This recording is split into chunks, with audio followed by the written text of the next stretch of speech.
Hi, my beautiful friends, and welcome back. Today, we are going to be talking about exactly how you can attract better experiences in your life, and you can attract them from wherever you are in the world, whether you're traveling, whether you're at work, whether you're at home, wherever you are. This is going to be your tips on how you can attract better experiences. And I have had this happen for me. I've hosted countless Be Social events where people tell me that they feel instantly comfortable around me because of my energy, because I have learned how to use my energy for my benefit, how to use it to make other people feel comfortable, and how to just use it for calm confidence. And that comes from my solo travel experience. That comes from living in London, living in the Netherlands, living in the US, from traveling to over 36 countries, and basically like teaching myself how to use my internal state in order to influence the people I meet and connect deeper with the people I meet. And because of that, I can promise you that out of today, you are going to learn how to understand your own vibration and how it shapes your experiences, and how it also shapes the connections you make and the opportunities that come your way, no matter where they end up going. And you're going to learn how you can use this to change your future in order to manifest your dream life. So in this episode, we're going to talk about a few different things. We're going to talk about what your vibration travels with you actually means, how your internal state can actually impact your external experiences. I'm going to include some real life examples of how this is manifested, and I'm going to give you tips on how you can shift your vibration internally and how to carry the right energy into new environments, into dates, into travels, into whatever it is that you're wanting to apply it to. And before we get into that, if you want to follow the episode, follow the podcast, or subscribe through YouTube, then I would love for you to be a part of this journey and part of this vibration and just what it is and what it is going to go into. All right, let's talk first about what your vibration travels with you actually means. So your vibration travels with you. This is basically your energy. The energy that you put out is an emotional baseline. And you don't leave your internal world behind when you change cities, when you change countries, when you enter new relationships. That internal world is with you forever. Whereas your external world can change very easily. You can end a relationship, you can move to a new city, you can move across the world, you can travel. Your internal world doesn't go anywhere, no matter how much you might run from it.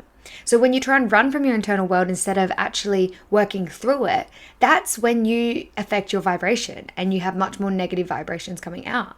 Because wherever you go, your patterns, your self-belief, your mindset will go with you. Except it will show up in different ways.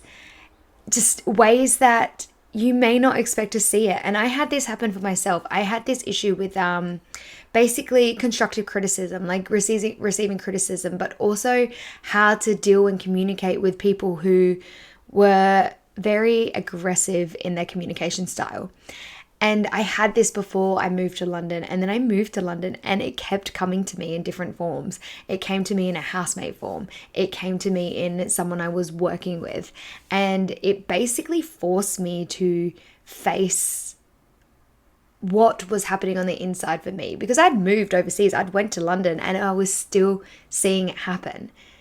And so that meant I had to look deeper and see where that actually came from. What energy was I putting out?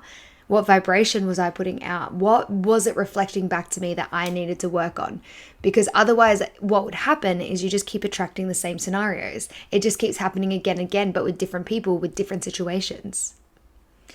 So let's talk about how your internal state actually shapes your external reality. So when you have calm energy, you're going to attract calm people.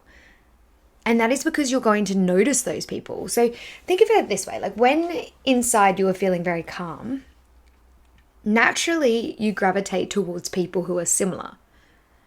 So it's partly logical, but also partly manifestation, like it's spiritual. But it's literally happening that just your body is vibrating at a level that you're going to attract people who are vibrating at that level too. You're going to automatically lean towards those people, which means if you're full of chaotic energy, you're going to notice the chaotic people and you're going to be attracted to the chaotic people, because it's almost like an understanding of like your body going, that's familiar to me. So let me lean towards that. But then you just attract more of that chaotic energy. When we can embrace more confidence and like it basically open doors and be in that mind frame where we're ready for new things, whether it be literally or metaphorically, that is when you will tend to find differences, because you can't outrun your internal state. It's impossible. There's a really great example that Gabrielle Bernstein talks about in her book, The Universe Has Your Back. And it really helped me to understand it when I was going through the London situation. And essentially what it talks about is this universal assignment. And so the universe will constantly give you these assignments. They will come in different forms. So you'll get this assignment. You can either look at this assignment and go, okay, there's something for me to learn here. What can I learn out of this assignment? What can I learn out of this situation in order to better like my life right now? Or you can choose to ignore it. But what happens is you can't get rid of that universal assignment. You can just postpone it. And the way you postpone it is it comes back in a different form. Like I said, when I had the situation in London, when it came in the form of a housemate, then it came in the form of someone I worked with. Because I was ignoring it and trying to avoid it, it just kept coming in different forms. Whereas when you can face a universal assignment and realize this is just a test, this is to see how you can handle it and see if you can learn from it or not. When you can pass the test, when you can pass the assignment, is when you start to work through that internal state. Now, let's talk about, I want to share some of my travel experiences that have proved this. So there have been times where like I've arrived to a place very anxious, and then because of that, it has felt so much harder. There was, when I was living in London, I was having some issues at my workplace, and I hadn't really faced what that was yet. I wasn't really sure what that was yet. There was an internal knowing that something wasn't right, and I hadn't really looked deeper into it. And then when I traveled during that time, I just had these experiences where I felt really disconnected, and I felt very like I look back and I say I didn't really like that trip, because I don't know why. I just didn't like it. Something felt off. I felt like I was attracting rejection, or I was attracting like situations that I didn't enjoy. And it wasn't until later on when the work things came out that I finally was like, oh, that was at the same time that I went on that trip. That was at the same time that I wasn't enjoying that trip. And that's because even though I escaped the situation and I left, I hadn't faced the internal yet. I hadn't realized why I was feeling these situations and where it was coming from. So it was following me to different places. My energy was being taken across seas into other countries because I knew something wasn't right. Versus moments where you feel very aligned. So on the flip side of that, after I quit that job, after I finally realized it wasn't for me, I went and took a trip to Portugal, Spain, Morocco, and everything flowed effortlessly. I cannot explain the way that synchronicities lined up, the way that everything fell into place. I got opportunities to talk at wellness festivals that eventually led in a long invisible string way to me starting my event business here. I met people that I still travel with today. I had just synchronicities that lined up that was so strange that just lined up. And it's because I'd finally worked through that internal state, because there was some work that went through behind it as well before I left the job. And then I left the job and I realized I was choosing for me instead. And everything just clicked into place.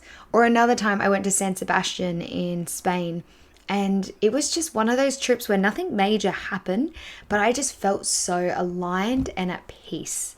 And I was attracting people that I would just got along with really well. And it was just incredible in a whole different way. The thing is, I love to use these travel examples because traveling can really teach you emotional responsibility.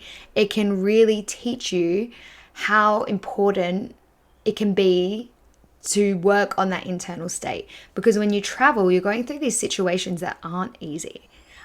They're hard. You're being put in situations that you may have never expected to be put in before. And so you need to work on that emotional state, or it's going to overwhelm you. So travel is a really good way to kind of learn your emotional ground and learn how to work through it. Now, there is some background noise going on, so I'm hoping it can't pick up on the mic, but apologies, guys, if it can. Forgot to close my window. All right, let's talk about also along the line of experiences. I want to talk also about my community page, Be Social. So, Be Social is another great example of how your internal world can affect your energy. I've seen people show up nervous before, it's very normal. And then they like nerves is not a bad emotion. Like, it's not. Nerves is actually a really positive emotion. And depending on how you use the nerves, should I say. So they turn up nervous. But once they settle into the energy of the group that the group is putting out, everything shifts. And on that same regard, like one person can have two different event experiences depending on their vibration and depending on they show up.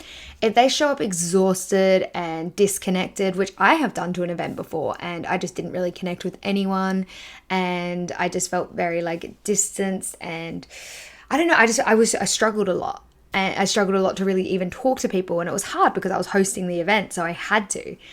And those nights weren't the greatest for me because I was just so disconnected internally. Versus the times when I have worked on my internal and I have showed up to the event and I meet some of the most amazing people. I feel so connected. I feel like I want to stay at the event the whole time. So you can have two different event experiences depending on your vibration. If you walk in guarded, if you walk in and go, oh no, that person's a bit strange. Oh no, I don't like them. They're a bit weird. Like if you walk in with these defenses up, you are going to struggle to make those connections. If you walk in with judgment, you are going to struggle to feel connected. Whereas if you can just soften and open yourself up, you will leave feeling connected simply because your energy softened and simply because you opened yourself up. And that's what I do try and do in my role as a host. I try to create that safe energy so that people can easily relax into their own. Because I've been in those situations while traveling. I've been in those situations while going to events where it's a lot, especially if you're going alone for the first time. So I try and like see those people and like use the energy and the internal to make someone more comfortable. Because have you ever been to an event or gathering and you wrote it off because you arrived and just like everything just seemed off and it didn't really match your belief system, versus like when you rock up to an event and you're excited or nervous? And this is what I mean, nerves are so good, and I'm going to talk more about nerves very soon, but embrace those nerves when they come up. When you're excited, embrace that excitement. When you're nervous, don't see that as a bad thing. Nerves are normal. Embrace those nerves. So how can you shift your vibration internally? We can do the easy ones, the typical ones, should we say. Breathing, grounding exercises, journal before events or before big trips or just times when you're going into a situation you're not used to. Walk into a new room with openness rather than judgment. If you, like, as I said, if you walk in with judgment, your energy is off and people are going to sense that. So before you walk in, just take a breath. Like, don't overthink the situation. Just take a breath and choose curiosity over fear. And before you walk in as well, set an intention. Set an intention like, I attract people who align with who I'm becoming. Someone might not be your type of person, and that's totally fine, but walking and judging somebody is never going to get you the connections you want.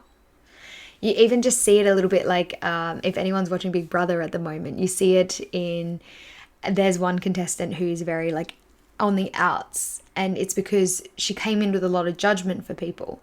And it was very much shown. So although she's someone that maybe has a lot of people around her outside, when she's put in a situation with new people, it's really kind of backfired on her because the energy of judgment was sensed first.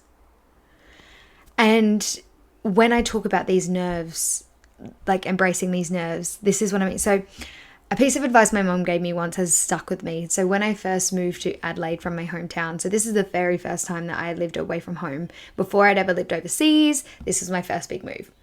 And I moved, and I remember my mom saying to me, "Are you feeling nervous?" And I was feeling very, very nervous.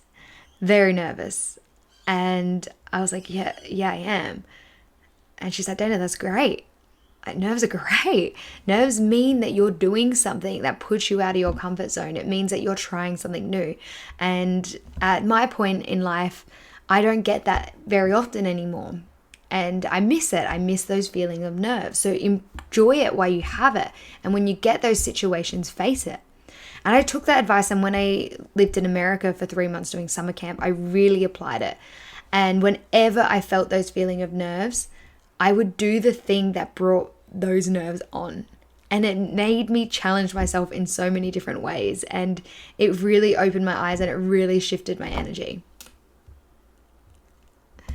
So how can you bring in the right energy into new environments? So let's say in dating, your energy communicates before you speak. So if you're expecting rejection, then what will happen is you will interpret neutral behavior as rejection. And in your mind, you go, no, they're not interested. I'm going to cut this off. And this isn't just dating. This could actually apply for friendships as well. So you'll be like, oh no, they're not interested. I'm going to stop. I'm going to protect myself and back off. And what happens in doing that, you actually become somebody that's more likely to be rejected because you're shutting yourself off. So why would someone want to get to know you more if you're shutting yourself off? Whereas if you expect connection, you create connection because people sense that openness. They sense that you're interested. And it's same when it comes to your authenticity and your magnetism. Again, both in friendship and dating. When your internal world is soft and open, you're attracting people who want depth, not drama. Whereas when it's closed off, you attract those people that want the drama, that will gossip, that want you to gossip with them. And then you end up in this bad vibration of gossiping with each other where instead of growing and having depth, you're just in this negative spiral of gossip and can't even think of the word right now, but it's just, it's not the world that you want to be in. And even when you look at travel, your vibration, it determines whether you feel alone or connected. So when you're confident and curious, what happens is you meet people everywhere. You meet people who you were drawn to for a reason because you're open and your intuition can talk and your intuition is saying go towards them. Whereas when you're withdrawn, the world reflects that back and shows that back to you. Or in business, if you're selling something or work and you're selling something, people buy into your energy before your offer. So your energy is what is going to be the thing that changes, that convinces someone to trust you and buy from you. If your energy is negative, they're not going to have that trust that they need to buy into your offer. So let that sit for a bit. The energy you put out is going to be the most important thing, more important than the offer that you put out. And it's so important overall just to not let other people affect your energy. If you go in with good energy and you find someone that's got that negative, stealing energy, gossiping or separate yourself from that person, because what will happen is your energy will start to drop and you'll start to just attract more of that to you. One of the biggest things that used to really bother me, I don't see it much anymore. So I don't attract it much anymore because I don't do it anymore. And it's gossiping. It brings the energy down so quickly. It might feel good in the moment to gossip about someone, to say something negative about someone, and for a second it might feel good. But have you ever noticed you walk away feeling icky? Just not nice? And I've seen it before. I've seen people in groups where one person was the gossiper and no one really said anything else, or maybe they chipped in here and there, and that one person was the one gossiping and talking negatively about other people. And what I saw happen from that is people started to distance themselves from that person because they weren't comfortable with it, because they didn't like that energy, because it's a very negative energy to be in, that gossiping. It also, you don't trust someone who gossips a lot. Have you ever been in that situation and someone is gossiping and you just feel icky, not right? So be careful where you lend your energy. All right, that does bring us to the end, but just a quick little summary. Your vibration, it sets the tone for your experiences. Remember, changing environments doesn't change your internal state, but it can amplify it. The only person who can change your internal state is you. When you take responsibility for your energy, everything in your life becomes easier. Now, if this has really resonated with you today and you want to see more, I do have more videos attached. Or if you're listening here on Spotify, then you can also check out the other the other podcasts to listen to, or on YouTube there are videos. The one from last week is all about Joe Dispenza's work, which I absolutely adore. So if you want to check that out, feel free to go check that out. But let's end on a cliche anyway, as we always do. And a cliche today: your vibe introduces you before you speak.